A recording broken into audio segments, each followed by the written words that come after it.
depression and the 1918 flu epidemic all...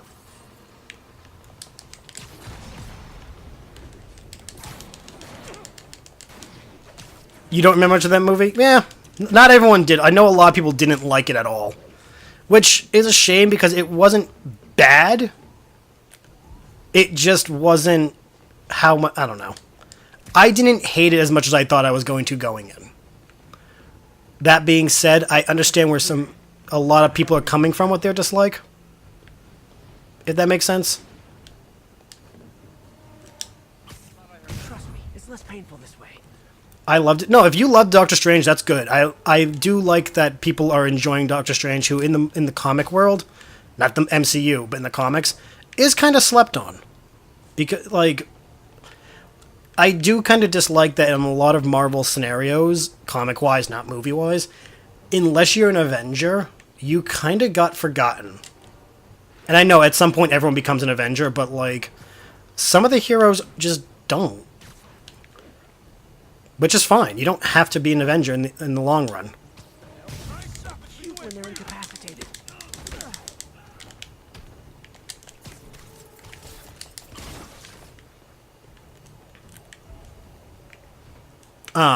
Like, for example, Squirrel Girl's getting popular now because she's an Avenger.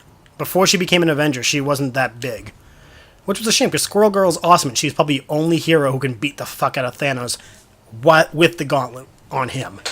Might be they never read the comics. Oh, no, like, no, that's fair enough, too. I personally didn't get to read as much of the comics as I would love to. Growing up, I actually hated comics. I thought they were stupid. Even though I did love the Spider-Man, X-Men, Batman cartoons, I hated the comics that they came from. Because I thought they were nerdy, they were wrong, they conflicted with the versions I knew, which was the cartoons, and soon to be the movies. I didn't get into the comics till I was older, and I admit, like, there's so much content to read, it's really hard to get into for a new person. There are websites that will tell you, oh, if you want to get into it, you should start with this, or you should start with that. And that's great. I love that. I just don't have the time. Which is why recently I found this YouTuber who actually, he will, I've been watching the Ultimate Spider-Man story. He will cover the gist of every issue, narrating it out for me. I see the important parts on the pages, but he reads the dialogue that's important, skipping the filler. It's a 4-hour vid. But that gives me the entire Ultimate Spider-Man lineup from the minute he's bit to the minute Peter Parker dies. And I love it. I hope that the guy does it for every comic series. If not, that's fine too, whatever. I don't care. But it's awesome that some people do that. Comics should be very accessible to everyone. The fuck? Shit.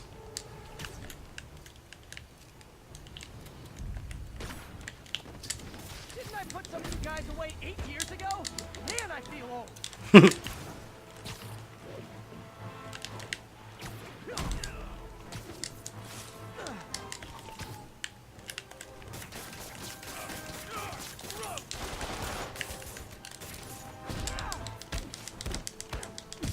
Like, I really do want to get into, like, the Red Hood comic series for Batman. Nice thing about staying in the jumpsuits, you don't have to change clothes. But, like, I know damn well that's a lot to read.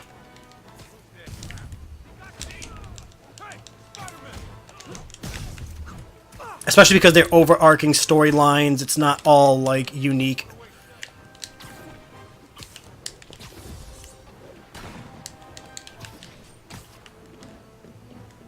That's the other thing about comics, is unless you can find every comic in a story arc, you can get lost.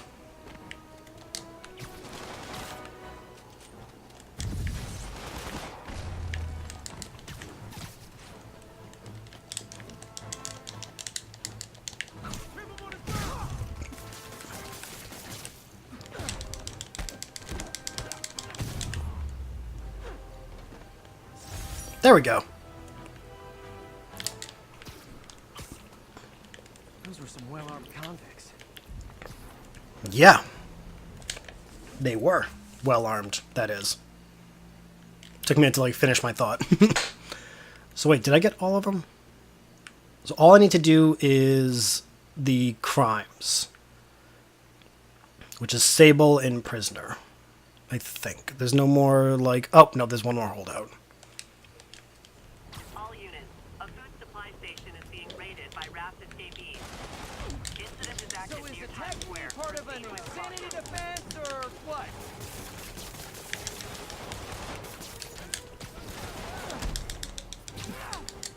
Because, like, no, in this game, a lot of people won't know who Miles Morales is. Wait, you said you... Up until Spider-Man's death, so he dies. I'm not upset. In the Ultimate storyline, because there's the normal Marvel Universe and then the Ultimate Universe. Ultimate Universe was a couple-year run, I think, and when it ended, they took the remnants of it and mushed it into the other Marvel Universe. Because the storyline itself finished, it was running out of steam, and just people didn't like that there was two separate universes. In this version, Peter Parker's bit at 15, same as always. It's just an alternate reality of the heroes. Instead of being the Avengers, they're called the Ultimates. Tony Stark, Hank Pym. It's a lot. I don't want to say grittier, but it's the Ultimate Universe is the idea where Samuel L. Jackson was Nick Fury. In this universe, the end. I'm spoiling this for a lot of people. Yeah, in the Ultimates, a lot of people died in the Ultimate Universe, and they didn't come back. They died and they stayed dead.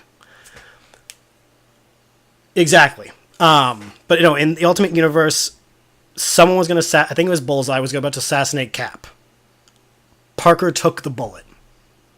It's one of the most emotional comics, I think, to date, because that was the beginning of the issue, and the rest of the night, Peter, with a bullet wound, is still doing his job.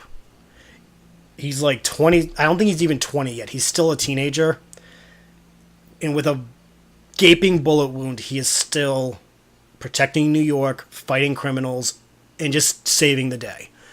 Well, at the end of the issue, he gets home, and some villains were there waiting for him.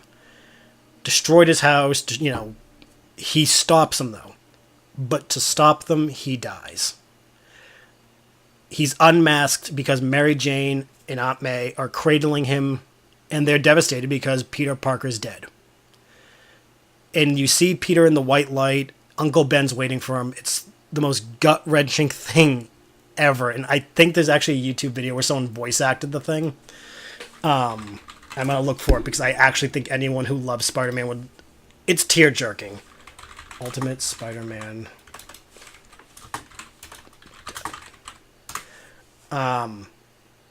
Yeah, here it is. Wait, I think. Is it? World that you have. Yep, okay.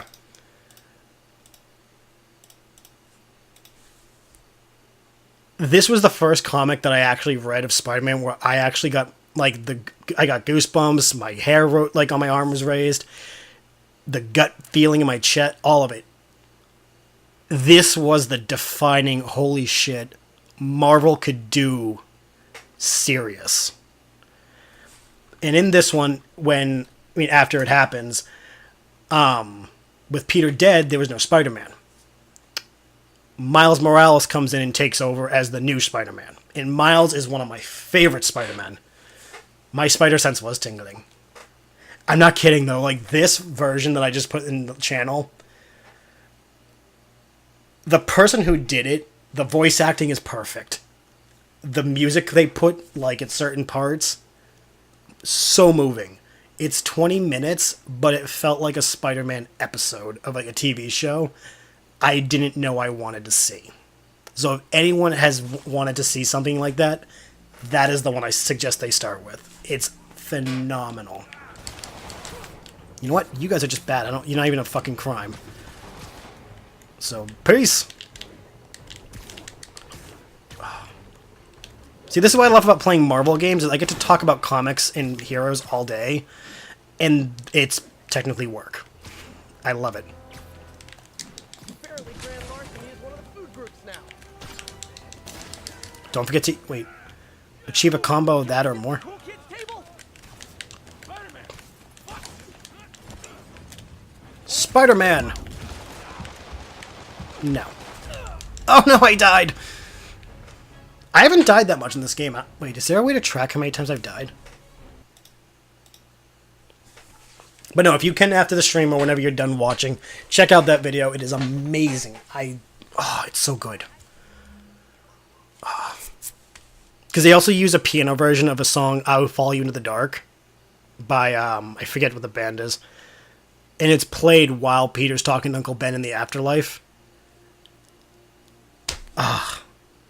It's tear-jerking. And I don't actually cry during most hero things, because, you know, I just don't. Only time I think a comic book related thing has made me cry was Infinity War. That video for that. And, what was it? It was a Batman comic. Oh, the Batman comic where Freeze, winterizes Gotham on Christmas. And Batman goes to find him. He finds him at his wife's grave, and, Victor Freeze is just like, we got married on Christmas and it was snowing. Nora loved it. He didn't think it was fair that another anniversary Christmas came by, there was no snow. He just wanted to make his dead wife happy, so he made it snow on Christmas. I cried because Batman didn't fight him. There was no violence in that issue. He let Victor Freeze grieve, and he understood why he did what he did. But he's like, okay, you had your moment with your wife. Can we please go now? Victor went quietly. He thanked Batman for having that moment, and then they went on their way back to Arkham. He broke out just to give his wife an anniversary gift of snow on Christmas, and I cried a little, because I'm like, shit, you did the wrong thing, dude, come on, what the fuck? But also, Victor Freeze is such a tear-jerking villain, and I hate that he gets such, like, the whole, oh, he's not that great rap, because he is one of the most Shakespearean tragic villains in Batman. And I love him. He's my favorite villain in Batman. Well, one of my favorite Batman villains. Oh, I'm hiding from a Sable agent. Okay, I was wondering why he's on the outside now.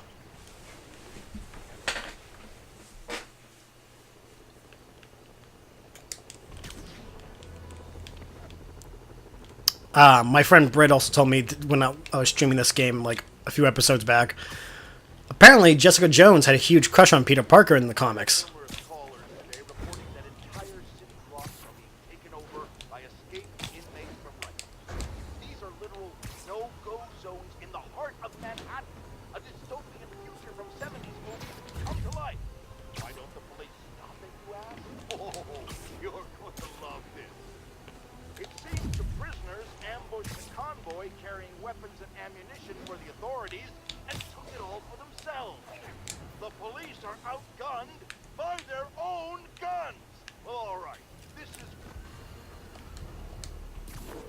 Yuri, I ran across some Rikers inmates. They've built a fort. Way better than the ones I used to make out of sofa pillows. I just had a patrol car call. They tried to step in, but there were too many. And we don't have the manpower for reinforcements. Lucky for you, you've got Spider-Man power. Not bad, huh? I should have gone into advertising. Oh boy, you got snipers everywhere. Great.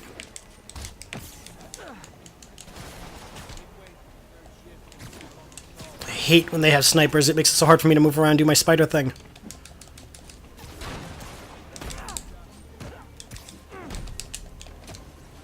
You're making it hard to do my job.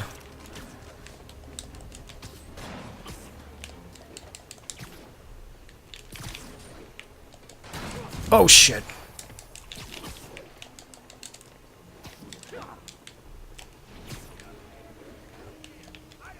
Lucky her, she was Detective Spider-Man too. Yeah, oh my god, I love Spider Cop. Spider Cop.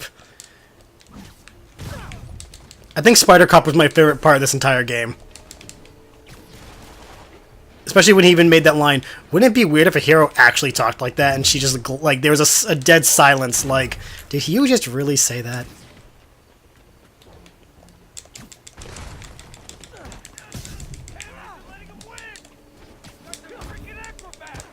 He's a freaking acrobat! Yeah, that's one of the reasons why I love Spider-Man. I have a thing for acrobatic, heroes. Nightwing, Spider-Man. It's because I can't be that way myself, I'm jealous. I need to do triplet mines. That's like the whole point of like this mission.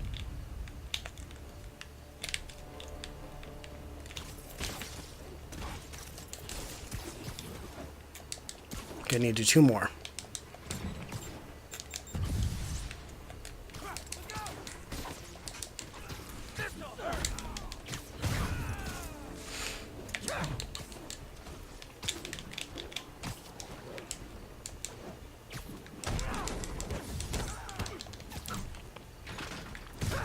The days I wish Mike was here so that we could just talk about favorite Spider-Man stuff, though. Because Mike is, like, the token Spider-Man nerd. It's his favorite hero. Oh, shit, okay, never mind, I got one. Think of how much strain it would put on someone's body to not only do acrobats, but also incorporate fighting into it. I think there actually are fighting styles where that's actually the intent. So it's not so much the strain, it would just be the training required to achieve that level of physical, not strength, but flexibility and nimbleness. Because a lot of the acrobatic stuff you can incorporate to fighting. It's a martial arts do use that stuff all the time. Not to the degree that Spider-Man and Nightwing do, though. It would be interesting, though, to learn it. I know it's probably not practical, but... Spider-Man, I've spoken to people on the block who say the escapees tried to break into their buildings. Fits with what I heard. They want to take one over. They'll be a lot easier to deal with on the street, without hostages. I'm working on it. Talk to you soon. There's Brazil... Yeah, Capoeira, I think it's called. It's more or less dance fighting. No entry during the performance. Also, if you look at it, I think it's Krav Maga, which is the Israeli fighting style. It's not so much acrobatic, but it is very high movement. And I think that's where a lot of Black Widow stuff... Oh, no, it would take its toll if you...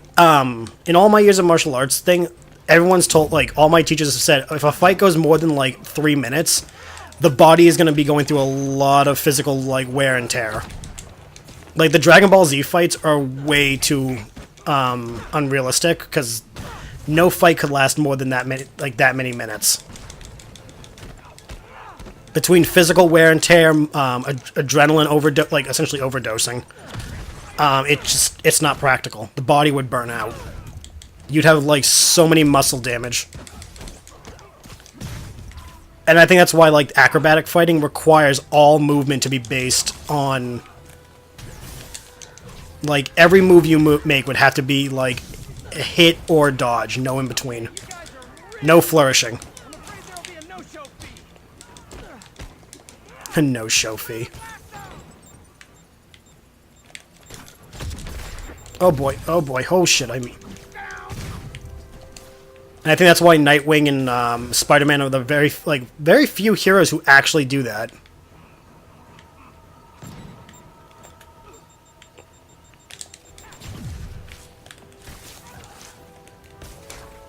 Oh shit, he just got launched right off the fucking building.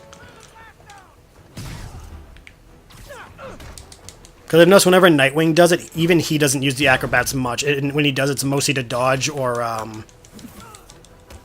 yeah, you can't do any unnecessary movements.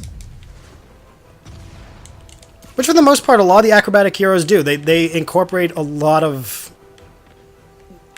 The acrobats are mostly in the dodge moves.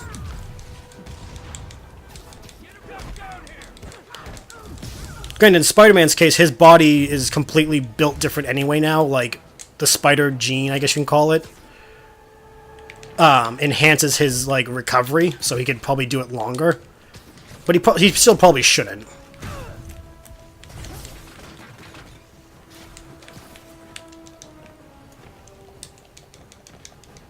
It's like the idea with Wolverine. Yeah, his muscles can recover quicker than, say, mine and yours. It doesn't mean he probably shouldn't still, you know, chill. Only because he's carrying all that weight in the adamantium. I kind of am getting away with that.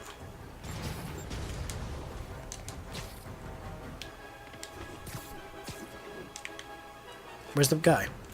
Oh, there he is. Whoa! No, no, no, no, no. Whatcha? Boom. We done?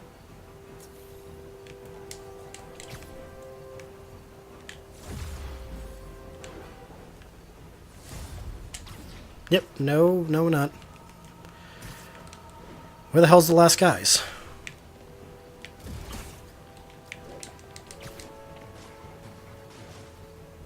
I am so confused. Oh, there you are.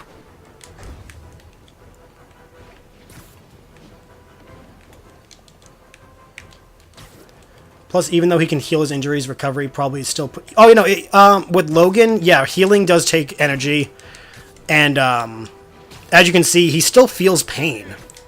His body just recovers from that pain quicker than, say, you or me. In this part of the game, Peter's actually doing all this with 14 broken bones. He can do it, but he really probably shouldn't. Back in the slammer. The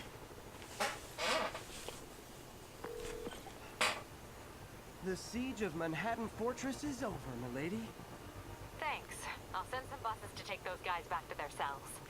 And please don't call me milady ever again. Yeah, Pete, that was probably the most fuckboy thing you've ever done. Don't ever do that again. I never want to hear him say "milady." Because 1 week prior to the part we're in, a bioweapon was released, and the city is falling apart. The Sable agents I was fighting, they put Manhattan Island under martial law. Rikers Island, they're all free. The Sinister Six are now running rampant in the city. So that's Doc Ock, Mr. Negative, Scorpion, Vulture, Rhino, and Electro. 6 high-threat villains are in the loose in Manhattan. All because of him. Well, in his mind, because of him. He needs to clean up the city. So he is on, like, overdrive. Even though the cop he's talking to, Yuri, keeps saying, you cannot keep doing this. And, of course, what's Peter saying? Fuck you, I can do what I want. With 14 broken bones in the corner. They never say what broken bones. It could be simple, like a leg bone, a arm. It could be a shoulder. It doesn't matter. Point is, he's running on 14 broken bones and 192 that aren't. Yeah, Rhino was out.